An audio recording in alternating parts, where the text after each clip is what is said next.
Welcome back to star vibe channel.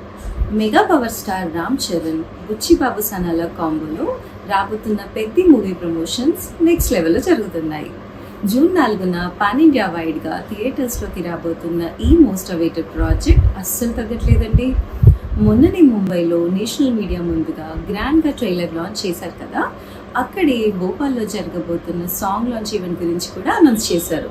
అన్నట్టుగానే నిన్న భోపాల్లో legendary AR Rahman గారి ఆధ్వర్యంలో ఒక పాన్ ఇండియా మ్యూజిక్ కాన్సర్ట్ పెట్టి పెద్దిలోని 3వ పాట హెల్లో హెల్లెల్లో సాంగ్ని కూడా రిలీజ్ చేశారు.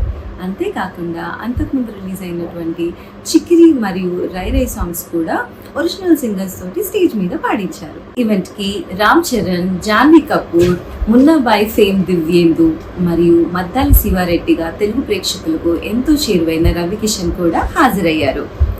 మధ్యప్రదేశ్లో ఈవెంట్ అంటే అసలు జనాలు వస్తారా రారా అనుకుంటున్న టైంలో ఒక జనజాతరే జరిగిందండి భోపాల్లో. దాదాపుగా 2 లక్షల మంది క్రౌడ్ వచ్చి పడ్డారు అంటే నమ్ముతారా? సౌత్ ఇండియన్ హీరోకి ఈ రోజుల్లో నార్త్కి వెళ్ళి ఈ రేంజ్ ఫీట్ సాధించిన మొట్టమొదటి హీరో మన రామ్ చరణ్ గారనే చెప్పాలి.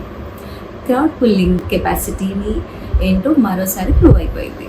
RRRతో వచ్చిన క్రేజ్ని పెద్దితో డబుల్ చేసుకోబోతున్నారని క్లియర్గా అర్థమవుతుంది. నార్త్ ఆడియన్స్ ఒక సౌత్ ఇండియన్ మూవీ కోసం ఈ రేంజ్లో వెయిట్ చేయడం చూసి మన తెలుగు ట్రేడ్ వర్గాలు కూడా షాక్ అవుతున్నాయి. ఈ ఒక్క ఈవెంట్తో హిందీ బెల్ట్లో చరణ్ గట్టిగా జెండా పాతేశారు అని పెద్ది బాక్స్ ఆఫీస్ కలెక్షన్స్లో సరికొత్త రికార్డ్స్ని క్రియేట్ చేయబోతుంది అని హింట్ కూడా దొరికేసింది.